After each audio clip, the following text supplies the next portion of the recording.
This isn't some fictional tale. It's a true story from my life. Something that happened just a couple of years ago. It's important you know that what I'm about to tell you is real.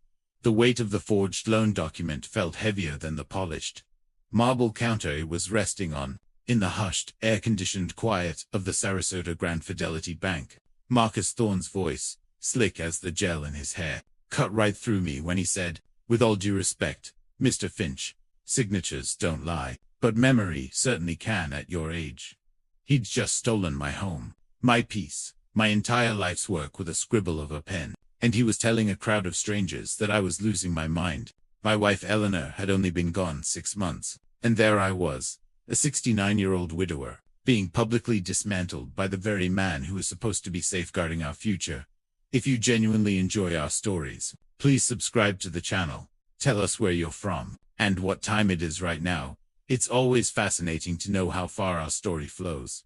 It had started, as most tragedies do, on a perfectly ordinary Tuesday. The Florida sun was already baking the asphalt on Osprey Avenue, and the air was thick with the scent of salt and blooming hibiscus. My late wife Eleanor had been the one who handled our finances. She had a mind for numbers, a sharp, organized brain that I, a retired history professor, had always admired and relied upon. After she passed from a sudden aneurysm, I found myself adrift in a sea of paperwork, quills, trusts, insurance policies, and bank statements. It was a language I barely understood. For 45 years, my domain had been the Peloponnesian War and the fall of the Roman Empire. Her domain had been our life together, neatly organized in a green filing cabinet. While sorting through that cabinet, I found a small, forgotten passbook for a certificate of deposit at Grand Fidelity, a local bank we hadn't used in years. It was for a modest amount, maybe $10,000, but in my new, precarious reality, every dollar mattered. Closing it seemed like a simple, responsible task, a small step toward regaining control. I made an appointment. The bank's downtown branch was an imposing structure of glass and steel, designed to make you feel small and your money feel important. I was directed to the office of the branch manager, a man named Marcus Thorne. He was the kind of man who wore his ambition like his cologne aggressively expensive. He was probably in his mid-40s, with a perfect white smile, a tailored suit that cost more than my first car, and a Rolex that caught the light every time he moved his hands, which was often. He oozed a predatory charisma. "Arthur," he said, shaking my hand with a grip that was a little too firm, a little too practiced. "A pleasure. Please, call me Marcus." He gestured to a plush leather chair opposite his vast mahogany desk. On his desk sat a gold-plated nameplate and a picture of a smiling, generically unfamiliar, pretty wife, 2 kids, a golden retriever, a perfect life, bought and paid for. I explained my situation, sliding the old passbook across the polished wood. "My wife passed recently," I said, the words still feeling like gravel in my mouth. "I'm just trying to get our affairs in order. We'd like to close this account." Marcus gave me a performance of sympathy, a slight tilt of the head, a softening of his eyes. "Of course, Arthur, I am so sorry for your loss. Eleanor was a wonderful client. We'll take care of this immediately." He typed into his computer, his manicured fingers flying across the keyboard. He frowned.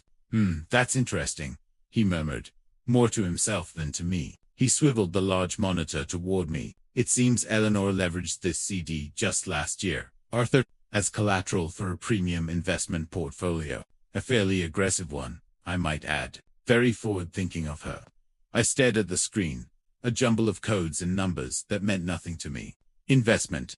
No, that can't be right. Eleanor was the most risk-averse person I knew. We kept our money in savings bonds, and, well, CDs. Marcus smiled, a patient, condescending little twitch of his lips. "Well, people can surprise you. It's a very impressive portfolio. High risk. It's currently underperforming a bit, but these things are cyclical." She signed the paperwork with me personally, a very sharp woman.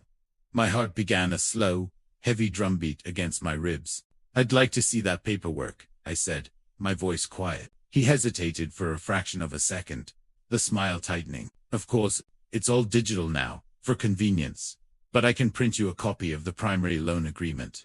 He swiveled back, clicked a few more times, and a printer in the corner whirred to life. He retrieved the pages and handed them to me. It was a multi-page loan application against our home, our fully paid off home on Siesta Key that we'd bought in 1983. The loan was for $250,000, funneled directly into something called the Apex Global Strategy Fund. And there, on the final page, under the section marked borrower, was the signature, Eleanor Finch. It was a near-perfect copy of her elegant, looping script. But it was wrong. The E was too round. The cross on the F was too low. After 45 years of marriage, I knew my wife's signature better than my own. This was a fake. A very, very good fake, but a fake nonetheless. My breath hitched. She didn't sign this, I whispered, looking up at him. This isn't her signature. Marcus leaned back in his chair, steepling his fingers. He dropped the sympathetic act entirely. His eyes turned cold, like a reptile's. Arthur, I was here. I witnessed her sign it. We had a lovely chat about her garden.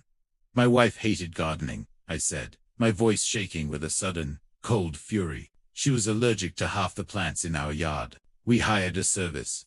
For the first time, Marcus's mask slipped. A flicker of annoyance crossed his face before he smoothed it over. Well, perhaps I'm misremembering the topic of conversation. The point is, the signature is legally binding. The investment was her decision. No, I said, standing up, my knees weak. There has been a mistake. A crime? That's when he switched tactics. He stood as well, looming over his desk, using his height and the power of his office to intimidate. Mr. Finch, he said, his voice now laced with steel.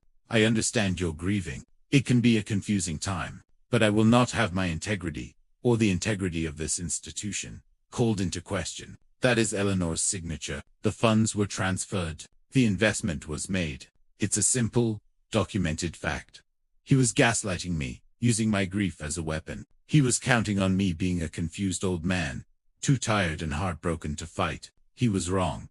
I left his office in a daze, the forged document clutched in my hand. The bright Florida sun seemed offensive, too cheerful for the darkness that had just enveloped my world. He had used my wife's death as an opportunity. He had seen me, a grieving widower, as an easy mark. He had plundered the financial security we had spent a lifetime building. Leveraging our home, the place where we'd raised our daughter, where Eleanor had taken her last breath. He did it all with a smile and a lie about her garden. I drove home, my hands trembling on the steering wheel. I parked in the driveway and just sat there for a long time, staring at the house. It wasn't just a house anymore. It was collateral. It was a crime scene. That evening, I laid the forged document on the dining room table next to a stack of old birthday cards Eleanor had signed. I used a magnifying glass, the one I used for reading the fine print on maps. Under magnification, the forgery was even clearer. The pressure was wrong. The strokes too uniform. Eleanor's signature had life in it. This was a dead thing, a soulless copy. The rage that had been simmering inside me began to boil. It was a cold, quiet rage, the kind I hadn't felt in decades. It was the historian in me, the part of me that believes in truth, in evidence, in justice. Marcus Thorne had not just forged a signature, he had desecrated a memory. He had tried to rewrite my wife's legacy of prudence and care into one of reckless gambling, and he had underestimated his victim. He thought I was just a sad old man. He didn't know that a historian's greatest skill is research. And my research on him was about to begin. I sat there in the silence of the house, the only sound the hum of the refrigerator, and I made a vow to the memory of my wife. I would not let this stand. I didn't know how, but I would dismantle Marcus Thorne's perfect life, piece by fraudulent piece. My war had just begun. My first move was to try the official channels, the way you're supposed to. The next morning, I called the bank's corporate hotline, a labyrinth of automated menus that seemed designed to make you give up. After 45 minutes on hold, listening to a tinny version of a Vivaldi concerto, I finally reached a human being in their fraud department. I explained the situation calmly and clearly, detailing the meeting with Marcus, the forged signature, the lie about the garden. The woman on the other end, whose name was Brenda, sounded bored. She took my information with a series of monotonous UHUs and promised a full internal investigation. We take these matters very seriously, Mr. Finch, she recited, with all the sincerity of a robot. You'll be contacted within 10 business days. 10 business days, a lifetime, when a $250,000 fraudulent loan was hanging over your head. Days turned into a week. The silence from the bank was deafening. I called back twice, only to be told the investigation was ongoing. I felt a creeping dread, the sense of being a fly caught in a very large, very indifferent web. The bank wasn't my ally, it was Marcus's fortress. He was an officer in their army, and I was the enemy at the gates. They would protect their own. I decided I needed legal counsel. My daughter, Sarah, who lived in Chicago, found a highly rated elder law attorney in Sarasota through an online search. His name was Bill Peterson, and his office was in a sleek, modern building overlooking the bay. I went to the meeting with my folder of evidence, the forged loan document, samples of Eleanor's real signature, a timeline of events I had meticulously typed out. Peterson was in his 60s, with a kind face and a weary expression. He listened patiently, nodding as I laid out my story. When I was done, he sighed, a long, drawn-out sound of resignation. "Arthur," he began, "I believe you. Every word. I've seen this kind of thing before. It's called asset misappropriation, targeting seniors. These branch managers, especially the ones who are big producers, are given a lot of rope. They know the clients who are recently widowed, who might be confused or isolated. They're predators." Hearing him validate my fears was a relief, but it was short-lived. "So what's our next step?" I asked, leaning forward. "How do we fight this?" He leaned back, tapping his pen on a legal pad.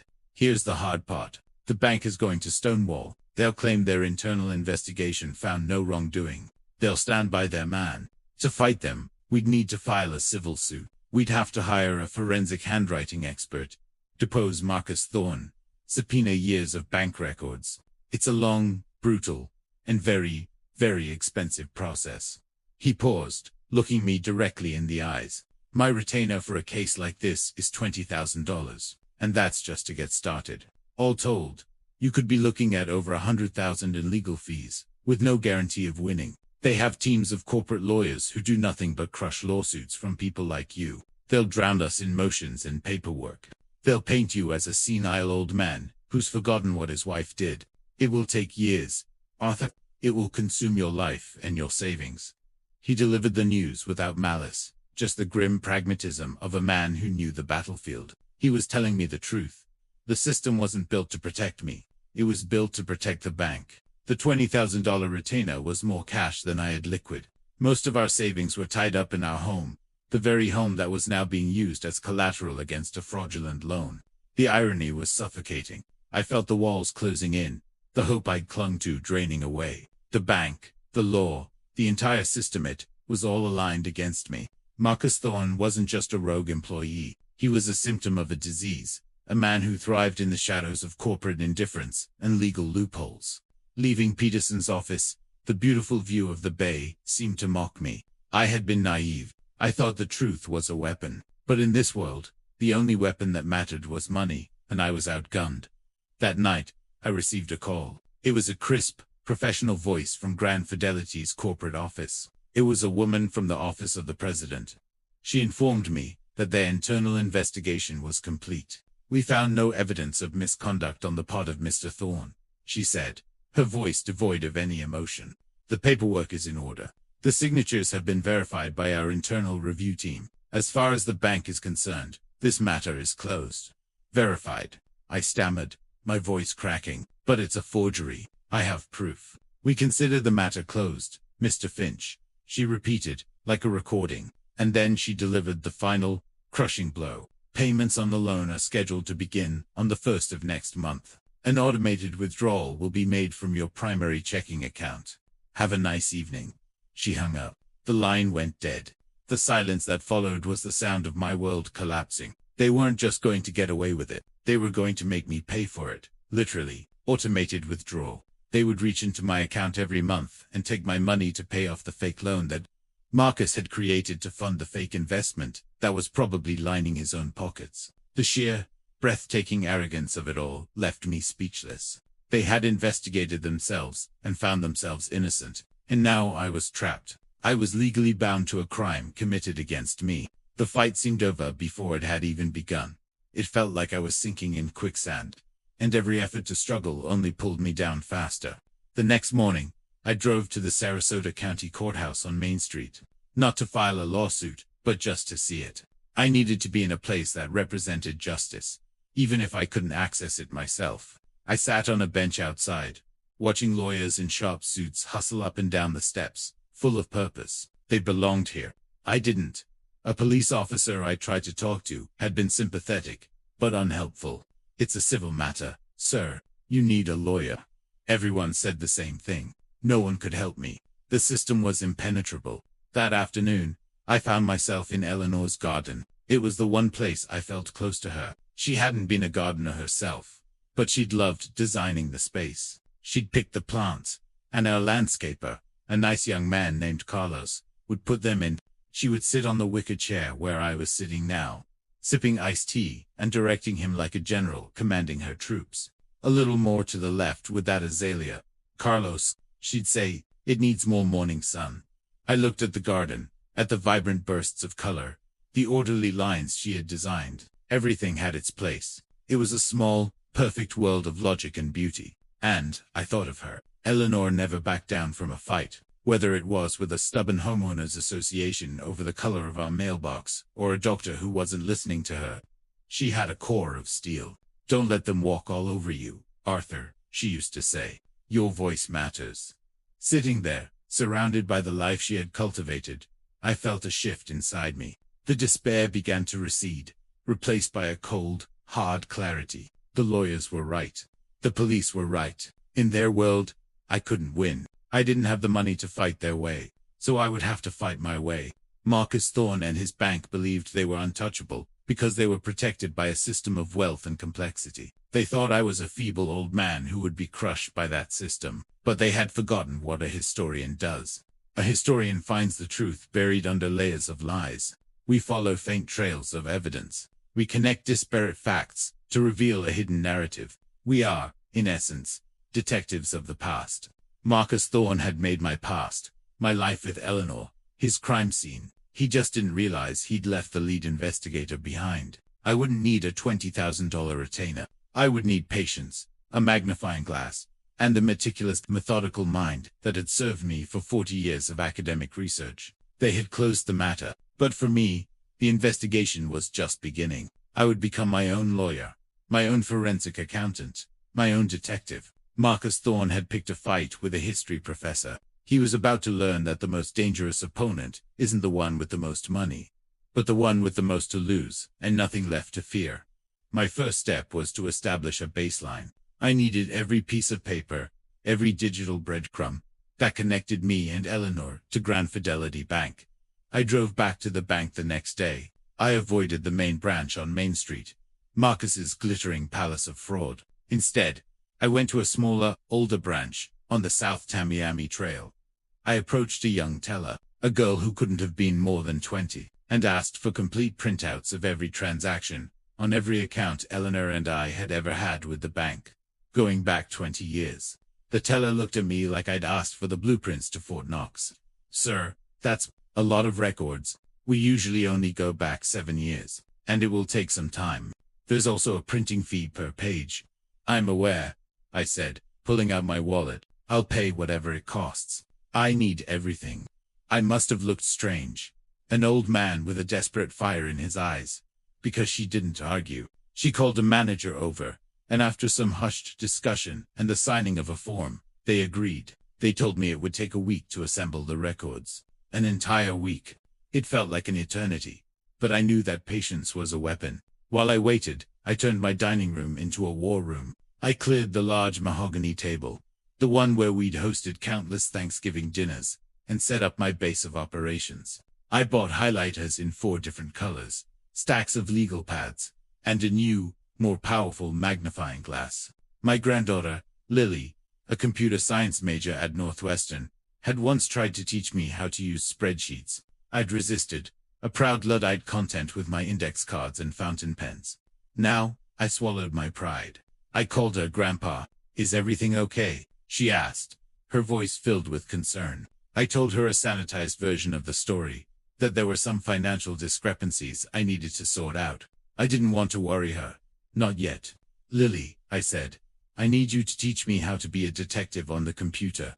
Over the next few days, through a series of video calls, She became my digital guru. She taught me how to create and manage a spreadsheet, how to use search functions, how to organize data. She showed me how to access public records online through the Sarasota County Clerk of Court website. She explained how to do searches on people, looking for property records, business filings, and civil or criminal court cases. I was a clumsy student at first, my fingers fumbling with the mouse, but my academic mind quickly adapted. The principles were the same as historical research. Gather all available data, organize it chronologically, and look for patterns, anomalies, and contradictions.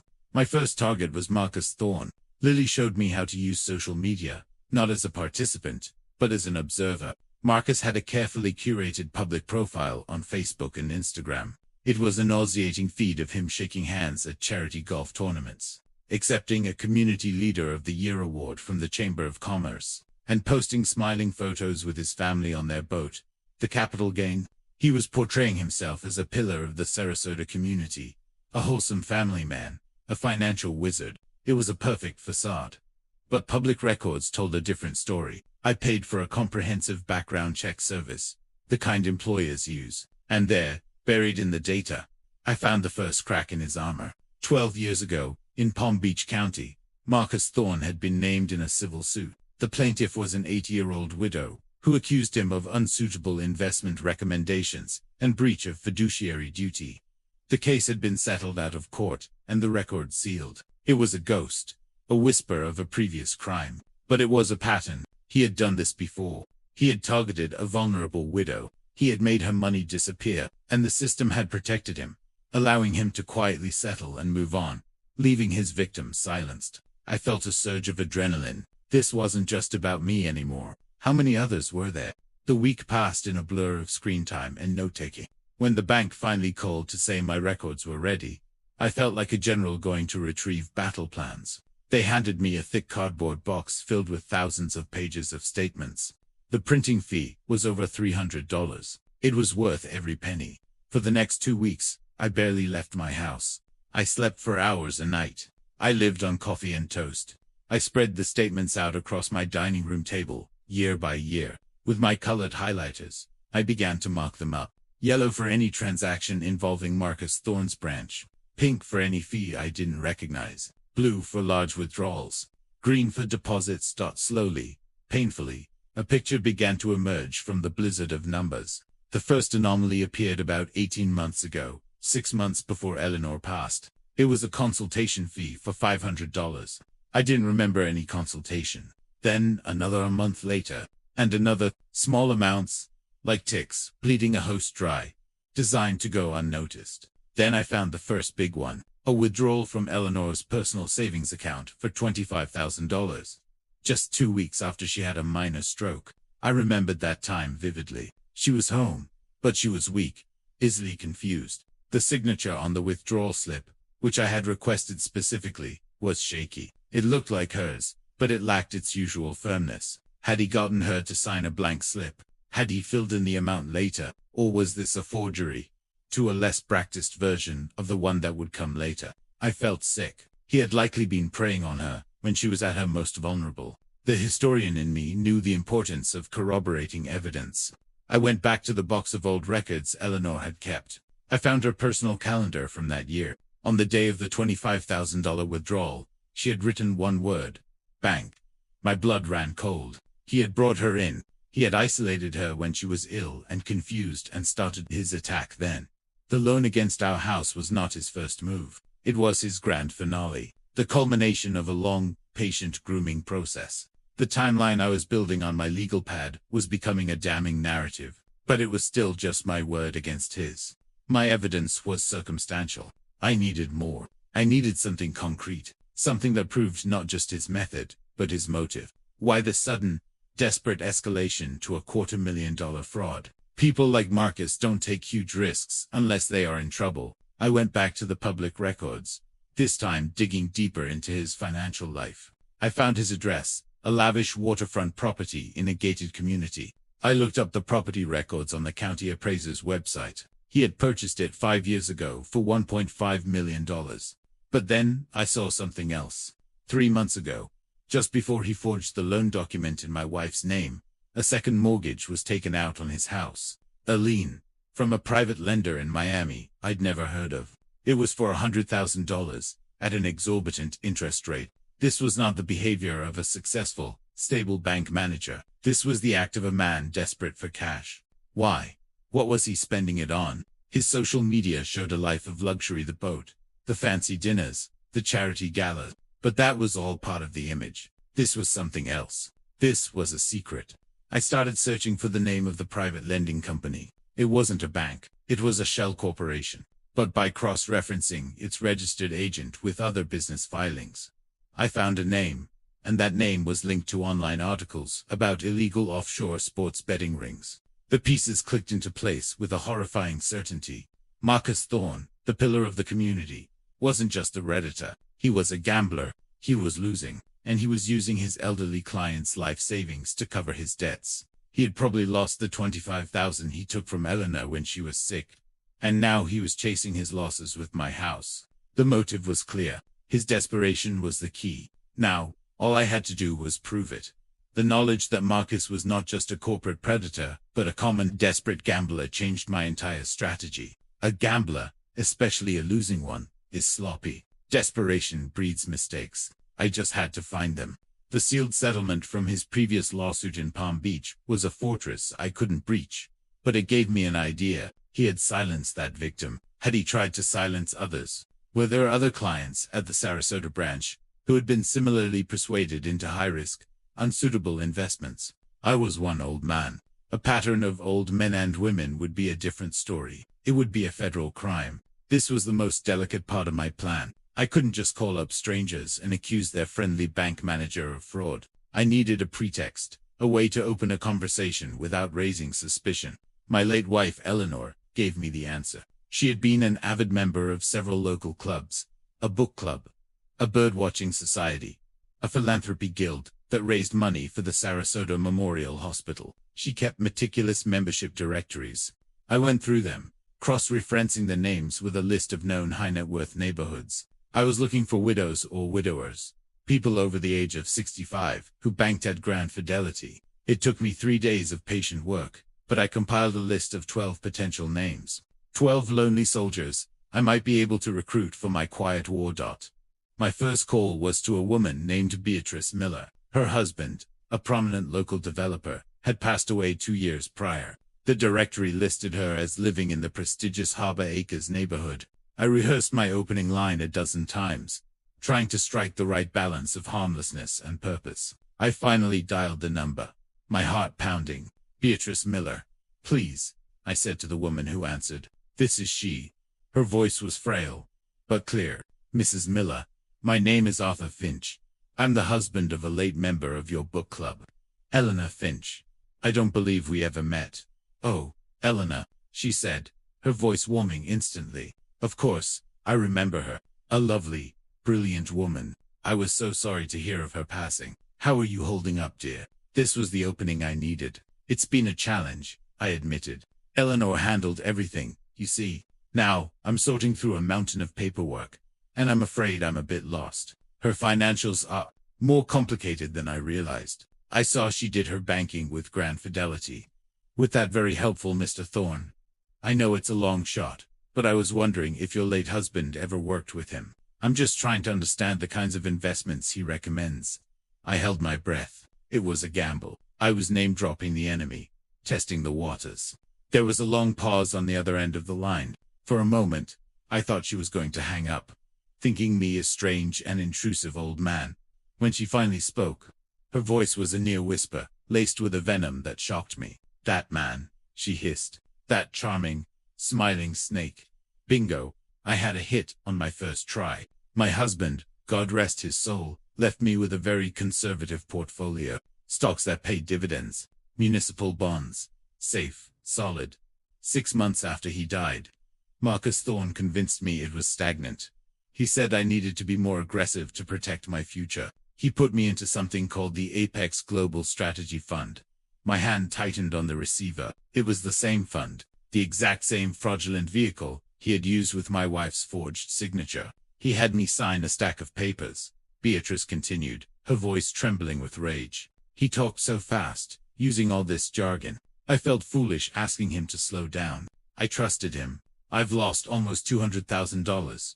Arthur, when I called him to complain, he was so condescending. He said I had approved the risk profile and that the market was just in a temporary downturn. He made me feel like it was my fault, like I was a stupid old woman. Her story mirrored my own. From the feigned charm to the dismissive he used the same playbook on all his victims. Beatrice, I said, my voice low and steady. You are not a stupid old woman. You have been the victim of a crime, and I believe I have been, too. Over the next week, I spoke with 5 more people from my list. 3 of them had similar stories. A retired surgeon named David, whose nest egg had been churned through hyphy trades that only benefited Marcus. A woman named Clara, who had been sold a complex annuity with outrageous surrender fees. All of them were over 70. All had lost a spouse within the last few years. All of them had been lured in by Marcus's charm, and then trapped by his web of complex, unsuitable financial products. And all of them had been too embarrassed or intimidated to fight back. They were isolated victims, each believing their loss was their own fault. But I was connecting the dots. I was turning their individual stories into a single, powerful narrative of systematic elder fraud. I organized my findings into a new, separate file, the Thorn dossier. It contained timelines, transaction records, and my own transcribed, dated notes from my conversations with Beatrice and the others. It was becoming a formidable weapon. While I was building my army, I was also laying a trap.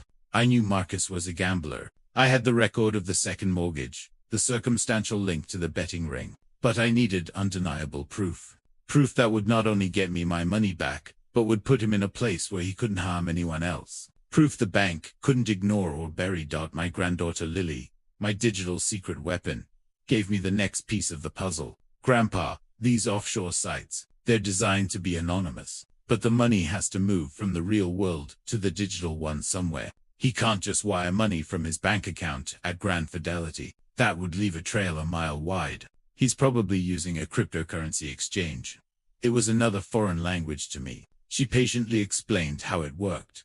He would use his own money, or, more likely, my money, to buy a digital currency like Bitcoin, then transfer that to the anonymous betting site.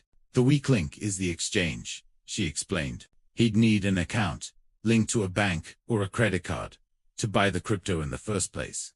The problem was, I had no way of knowing which exchange he was using, or what bank account he was using to fund it. It felt like a dead end. But then I remembered the small things. The little ticks I had found on Eleanor's old statements. The consultation fees. On my own statements, after the fraudulent loan was created, I found a new, recurring fee. It was for $49.95 a month, labeled Premier Account Services. When I had first seen it, I'd been too focused on the $250,000 theft to pay it much mind. Now, I looked at it with fresh suspicion. I did a search for the exact phrase, Premier Account Services, along with the name of the obscure payment processor listed on my statement. The search results were a revelation. It wasn't a bank service at all. It was a concierge service that was a known third-party partner for several large cryptocurrency exchanges. It was a clearinghouse, a middleman designed to disguise the origin of funds. For a monthly fee, it would allow a user to link a bank account and seamlessly purchase crypto, but the transaction on the bank statement wouldn't say Coinbase or Kraken. It would say Premier Account Services. It was a deliberate layer of obfuscation. He was using a fee charged to my own account to fund the very service he was using to launder the money. He was stealing from me to place his illegal bets. The sheer, naked arrogance of it took my breath away. He was making me pay for the gun he was holding to my head. This was the proof I needed. This was a direct, traceable link between his fraud and his criminal gambling habit. But the evidence was still in his world, in the records of this concierge service, and in the records of the crypto exchange. I had no subpoena power. I couldn't force them to give me anything. I needed him to expose himself, and I knew just how to do it. Gamblers are arrogant. They believe they are smarter than everyone else, that their system will eventually pay off. Marcus Thorne's weakness wasn't just his addiction. It was his ego. I was going to use that ego to make him walk right into my trap. My plan was simple, and it relied on Marcus's 2 core traits, his greed and his arrogance. I needed to make him believe he had another rich, vulnerable old fool on the hook. I was going to dangle a juicy piece of bait in front of him. Something so tempting he wouldn't be able to resist. Something that would require him to get sloppy and expose the movement of his illicit funds. First, I needed to re-establish contact, but on my own terms. I couldn't just walk back into the bank. He'd be on his guard. I needed a different angle. I called the main branch and asked for him, but I used a different name. "My name is Arthur Peterson," I said, combining my first name with my lawyer's last name. "I'm calling on behalf of my father, Arthur Finch. He's asked me to manage his affairs, as his health is declining, and I need to discuss the new investment portfolio with you." Playing the role of the dutiful, slightly clueless son of a failing old man would appeal directly to his predatory instincts. He would see me, or rather, my fictional son, as another easy mark. His secretary put me on hold. A minute later, Marcus's slick voice was on the line. "Mr. Peterson, a pleasure. How can I help you and your father today?" He sounded energized, sensing fresh meat. "My father is quite confused about this Apex Global Strategy Fund," I said, pitching my voice a little higher, trying to sound like a man in his 40s. "He seems to think it was some kind of mistake. Frankly, his memory isn't what it was. I've reviewed the documents, and it seems like a sound, if aggressive, strategy. I'm impressed." I had to fight back the bile that rose in my throat as I complimented him on his crime. "Well, your father and I agreed it was the right move to generate substantial growth," Marcus said smoothly. Eleanor was a very forward-thinking investor. He was still using my dead wife as a shield. The rage gave my voice a steely edge. "Indeed. In fact, my father has some other legacy assets, some old municipal bonds that are maturing. It's a considerable sum, around $300,000. I'd like to roll that capital into the Apex Fund as well. I think it's best to consolidate and be aggressive. No point in letting cash just sit there." There was a palpable silence on the other end of the line. I could almost hear the gears turning in his head, the greed glands firing. $300,000. To a desperate gambler, it must have sounded like the winning lottery ticket. "That is a very wise decision," he finally said, his voice thick with false admiration. "We can certainly facilitate that. You'll just need to liquidate the bonds and wire the funds to the settlement account." "There's a problem," I said, reeling him in. "My father, in his confusion, has become very paranoid about the bank. He's rambling on about forgeries. It's nonsense, of course, a symptom of his condition, but he refuses to authorize any more large transfers from his accounts here. He wants the bond money deposited, but not commingled until he settles down." "I see," Marcus said, a hint of frustration in his voice. He could taste the money, but it was just out of reach. "So, what are you proposing?" "Here's what I'd like to do," I said, laying the trap. "I want to open a new, separate brokerage account at a different firm, say, Fidelity or Charles Schwab. I'll liquidate the bonds and deposit the cash there. Then, once the funds have cleared, I want to transfer them directly into your Apex Fund. That way, my father sees the money leaving an external account, and he won't panic. It's a bit of a runaround, I know, but it's the only way to manage him right now." Marcus was quiet for a moment, processing. My plan was designed to be just plausible enough. It created a layer of separation that would make him feel safe. The money wouldn't be coming from an account he controlled. It would be fresh, clean money from an outside source. "That's an excellent solution," he finally said, his enthusiasm returning. "Very clever. You just tell me when the funds are in the new account, and I will provide you with the wiring instructions for the Apex Fund." Of course, there were no bonds. There was no $300,000, but Marcus didn't know that. Now, I just had to wait for him to get antsy. Gamblers are not patient. A few days later, I called him back, playing the role of the son again. "The bonds are liquidated," I said. "The cash, $300,000, will be in the new Fidelity account by the end of the week. I'll need those wiring instructions." "Excellent news," he said. "I'll email them to you right away." An hour later, an email arrived. It contained the account number and routing information for a sub-account of the Apex Global Strategy Fund. This was the moment I had been waiting for. The wiring instructions were the keys to his kingdom. I immediately called Beatrice Miller, the sharp, angry widow who had become my first ally. Her son was a tech security expert in California. I had spoken with him, and he was furious about what had happened to his mother and eager to help.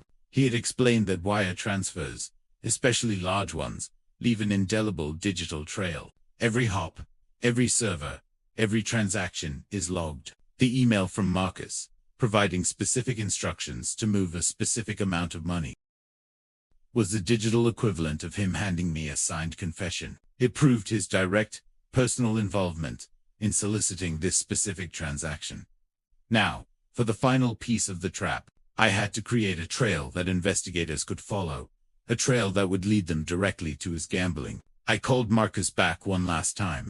"Marcus, one last thing," I said, injecting a note of feigned embarrassment into my son voice. "This is a bit awkward. I'm in a bit of a personal cash flow crunch this week.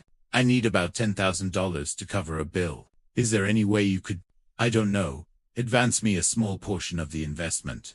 $10,000 against the $300,000 that's coming. You could just wire it to my personal account. It would be a huge help." I could feel his suspicion through the phone. This was an irregular request. It broke protocol, but I was banking on his greed outweighing his caution. He was about to get a $300,000 windfall. What was a small $10,000 fee to secure the deal? It was the cost of doing business. It would also make him feel powerful, like he was doing me a favor, putting me in his debt. "Normally, we can't do that," he said slowly. "But given the circumstances and the size of your investment, I think I can make an exception. Just this once. Give me your account details." I gave him the number to a new, clean bank account I had opened for this very purpose. The next morning, $10,000 appeared in the account. The transaction description simply said, "Transfer." It was a ghost, with no official link to Grand Fidelity. He hadn't sent it from a corporate account. He had sent it from a personal, intermediary account. The same one. I was certain that he used to fund his crypto purchases. He had just personally paid me, his victim, with what was likely money stolen from another victim, in order to facilitate a larger theft. He had commingled his criminal enterprises. He had connected the dots for me. The trap was set. The bait was taken. Now, it was time to bring the whole rotten structure crashing down, and I knew the perfect place to do it. The upcoming annual Sarasota Philanthropist of the Year Awards Gala, the guest of honor and keynote speaker, Marcus Thorne, the Sarasota Philanthropist of the Year Gala, was the glittering centerpiece of the local elite's social calendar. It was held at the Ritz-Carlton, in a grand ballroom overlooking the bay. Tickets were $1,000 a head, all for a good cause. Of course, it was a night for the city's powerful to congratulate each other on their generosity, while dressed in tuxedos and evening gowns. And this year, their shining star, the man of the hour, was Marcus Thorne, being honored for his extraordinary contributions to community banking and financial literacy. The irony was so thick I could have choked on it. He was being celebrated for the very thing he was weaponizing against the elderly. It was the perfect stage for his downfall. A public coronation was about to become a public execution. In the 2 weeks leading up to the gala, I was a man possessed. I took my meticulously assembled dossier, the evidence of the forged loan, the timeline of his grooming of Eleanor, the testimonies from Beatrice and the other victims, the printout of his email with the wiring instructions for my fake investment, and the bank statement showing the $10,000 transfer from his ghost account. And I prepared my attack on 3 fronts. Front 1. The law. I had the direct evidence I'd been missing. The $10,000 transfer was the key. It was a tangible transaction that could be investigated without needing to first prove the forgery. I didn't go back to the local police. I went bigger. I submitted a formal complaint, along with my entire dossier, to 2 places: the Financial Industry Regulatory Authority, the watchdog that governs brokers and banks, and the white-collar crime division of the local FBI field office in Tampa. I sent the packages via registered mail, with return receipt requested.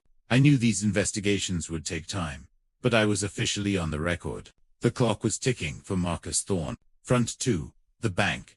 I sent a copy of the same dossier to the board of directors of Grand Fidelity Bank, addressed to the chairman personally. I sent it to his home address in a gated community, which I'd found in public records. I bypassed the corporate stonewallers and went straight to the top.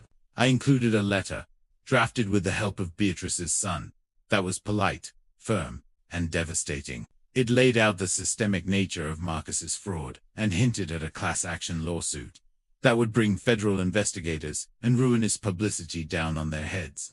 I made it clear that their internal investigation had been a cover-up and that I now had proof of criminal activity, including wire fraud. I gave them a deadline.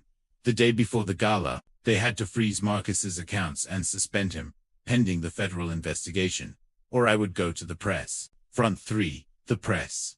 This was my nuclear option. I contacted a reporter at the Sarasota Herald-Tribune, a young, hungry investigative journalist named Sarah Jenkins, who had written a series on contractor fraud targeting seniors. I told her I had a story that was going to rock the city's financial community. I gave her a taste just enough to get her hooked. I told her the full story would break, with undeniable proof. At the Philanthropist of the Year gala, I asked her to be there, with a photographer. The day before the gala, I got a call from a lawyer in the general counsel's office at Grand Fidelity. His tone was not dismissive this time. It was clipped, angry, and terrified. He informed me that Mr. Thorne had been placed on indefinite administrative leave, and that the bank had reopened the investigation based on new information. They had also, as a gesture of goodwill, provisionally cancelled the loan against my home and reversed all associated fees and payments, pending the outcome of the official inquiries. It was a stunning, complete capitulation. They were cutting him loose to save themselves. The first domino had fallen.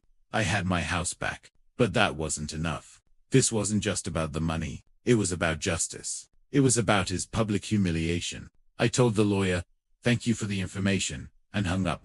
The night of the gala arrived. I didn't buy a ticket.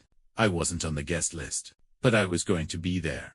I put on my best suit, the one I'd worn to my daughter's wedding. It was a little tight in the shoulders, but it felt like armor. Just before I left, I looked at a photo of Eleanor on the mantelpiece. "This is for you," I whispered. I arrived at the Ritz-Carlton and walked past the check-in tables, heading straight for the ballroom. I looked like any other elderly gentleman attending the event, just another face in the crowd of Sarasota's elite. The room was a sea of black ties and glittering jewelry. Waiters moved silently with trays of champagne. In the center of the room, holding court like a king, was Marcus Thorne. He was laughing, shaking hands, accepting congratulations. He had no idea what was coming. He clearly hadn't been informed of his suspension yet. The bank was likely waiting until after his big night to avoid a scene. They had underestimated me one last time. I saw Sarah Jenkins, the reporter, near the back, a photographer at her side. I gave her a subtle nod. She nodded back. The game was on. The dinner dragged on. Course after course was served. Finally, the moment arrived. The president of the charitable foundation, a portly man with a booming voice, stepped to the podium. He delivered a glowing 5-minute introduction about our man of the year, praising his integrity, his community spirit, his financial genius. The room erupted in applause as Marcus walked to the stage, beaming, his Rolex catching the spotlights. He tapped the microphone. "Thank you," he began, his voice oozing false humility. "I am just so incredibly humbled to be standing here tonight." That was my cue. I began walking, slowly and deliberately, from the back of the ballroom toward the stage. I wasn't running. I wasn't yelling. I just walked, my footsteps silent on the thick carpet. A few people turned to look at me, a curious ripple spreading through the crowd. Marcus faltered, his eyes locking on me. I could see the flicker of recognition, followed by confusion, then annoyance. He thought I was a confused old man who had wandered into the wrong event. "Sir," he said into the microphone, his perfect smile tightening. "Sir, I think you're a little lost. This is a private event." By then, I had reached the short steps leading up to the stage. I walked up them and stood beside him at the podium. The room was dead silent. The photographer's flash went off. A brilliant, blinding pop of light. "My name is Arthur Finch," I said, my voice calm and clear, amplified by the microphone. It didn't tremble. "And this man, Marcus Thorne, is a thief." A collective gasp went through the ballroom. Marcus's face went white. He reached for the microphone, but I held my ground. "He is being honored tonight for his financial literacy," I continued, my voice ringing with an authority I didn't know I possessed. "So I'd like to share a story about the education he gave me. He taught me that a bank will honor a forged signature if it means they can make money. He taught me that a man can steal a grieving widower's home and be called a pillar of the community.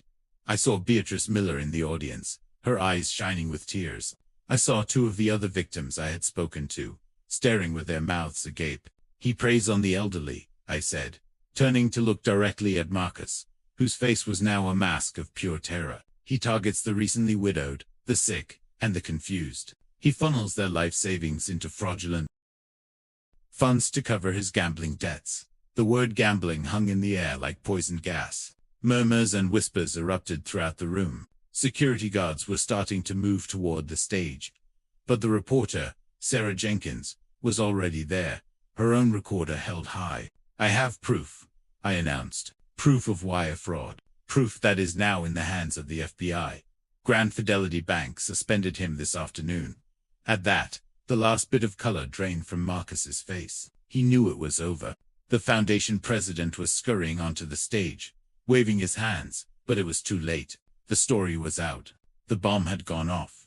My revenge was not loud or violent. It was quiet, precise, and total. I hadn't just defeated him. I had annihilated his reputation, his career, and his entire life in front of the very people whose admiration he craved most.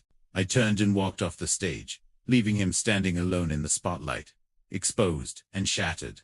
As I walked through the stunned, silent crowd, no one tried to stop me. They just stared, their faces a mixture of shock and dawning horror. They were realizing the man they had just honored was a monster, and his victim was the quiet old man walking out of the room. The aftermath was exactly as I had planned. Sarah Jenkins's story ran on the front page of the Herald Tribune the next morning, complete with a picture of me at the podium and a deer-in-the-headlights shot of Marcus. The headline was devastating. Philanthropist of the Year accused of elder fraud at awards gala. The story went viral, locally. The FBI and FINRA, their investigations likely accelerated by the public pressure, moved quickly. Within a week, Marcus Thorne was arrested and charged with multiple counts of wire fraud, mail fraud, and money laundering. The bank, in a desperate act of damage control, fired him publicly and issued a statement promising to make all his victims whole. They reached out to Beatrice, David, Clara, and the others, offering swift and quiet settlements. They knew a class action lawsuit now would be a corporate death sentence. The $250,000 fraudulent loan against my house was not just cancelled. It was expunged from every record, as if it had never existed. The money Marcus had siphoned from Alino's accounts before her death was returned, with interest, the $10,000 he had wired to my trap account. I donated to an elder justice advocacy group in Beatrice Miller's name. I didn't have to testify in court. Faced with the mountain of evidence, I had built a dossier. The testimonies of the other victims, the digital trail of the wire transfers. Marcus's lawyers advised him to take a plea bargain. He was sentenced to 7 years in federal prison and ordered to pay millions in restitution he would likely never have. His waterfront house was seized. His boat, the capital gain, was auctioned off. His perfect, curated life was systematically dismantled and sold for parts. His wife filed for divorce before the sentencing was even announced. I followed the proceedings in the papers, but I never attended. I had no desire to see him again. My part in his story was over. The war was won. My house was quiet again. The dining room table was cleared of bank statements and legal pads, polished back to its familiar sheen. The silence that had once felt like a crushing weight of grief now felt like peace. I had reclaimed it. I had defended Eleanor's memory and our life together from the man who tried to desecrate it. Friends and neighbors who read the story called their voices a mixture of awe and concern. They saw me as some kind of hero, a quiet old man who had roared. But I didn't feel like a hero. I felt like a soldier coming home from a long and brutal war. Weary but victorious. The legal battles faded into the background, replaced by the simple, quiet rhythms of my life. I drank my coffee on the lanai in the mornings. I read my history books. I spent time with my granddaughter, Lily, when she came to visit, and she patiently helped me organize my digital photos of Eleanor. Life went on. One evening, months after it was all over, I was sitting in Eleanor's garden as the sun set, painting the sky in brilliant strokes of orange and purple. The air was calm, the only sound the gentle chirping of crickets. I thought about Marcus Thorne, sitting in a cold, concrete cell somewhere, I thought about the fury that had driven me for almost a year. The cold, meticulous rage that had fueled my every action. It was gone now, replaced by a profound and final stillness. The world sees vengeance as a fire, a hot and explosive thing, but they're wrong. True revenge is a cold and quiet calculation, served with the simple, undeniable weight of the truth. The end.